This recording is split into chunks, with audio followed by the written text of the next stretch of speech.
Well, welcome, ladies and gentlemen, to week 14 of our reading the Bible in 6 months. We've continued here this week with the book of Job and have heard the three friends of Job, go back and forth trying to justify why Job is being punished. And we get a new character, a young character, Elihu.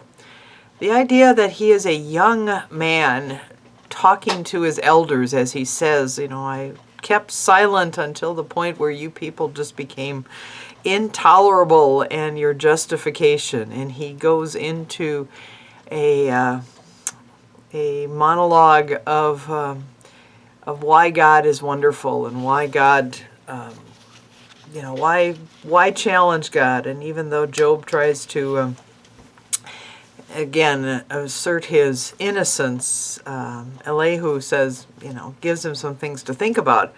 And then finally Job challenges God, and God comes back with his response about, so I've got a question for you, buddy. Where were you when I started creation? Where were you when I have been doing all of this stuff? And he never really does get an answer from God as to why he is being punished.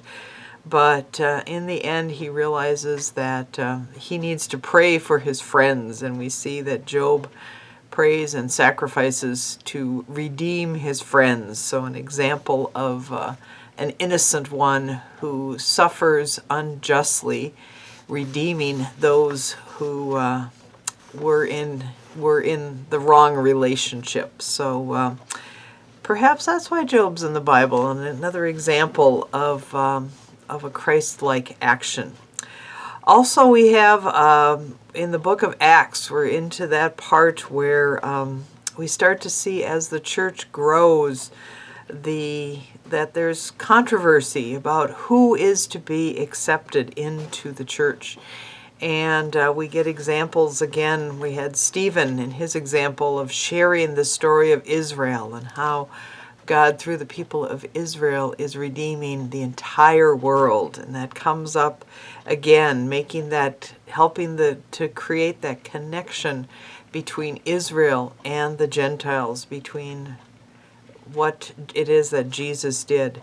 The circumcision controversy, which gets resolved a little later at a conference, the fact that they are seen as different and trying to shake things up in the civil world as well, and so resulting in imprisonments and such. And especially if you look at Acts 14, you see the pattern of ministry that Paul develops, where he comes into a community, goes to the synagogue, starts to preach about Jesus, and people are very intrigued and interested, and he finds faithful people that are waiting for the fulfillment.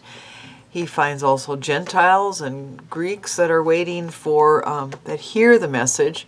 But then there usually develops this group that, no, things can't change that much. And they find some way to drive Paul out of the synagogue. And then when he starts talking to the locals and the Gentiles, they usually find a way to create some sort of civil unrest and get Paul either imprisoned, beaten, or run out of town. But even though Paul leaves, that seed of people that he has planted continue to grow as churches, which we will find out about very soon. If you're interested about that conference, Acts 15, you see Paul return to Jerusalem, and they debate the circumcision versus non-circumcision. And the result is that they discover that faith in Christ is the primary requirement for someone being a part of the church.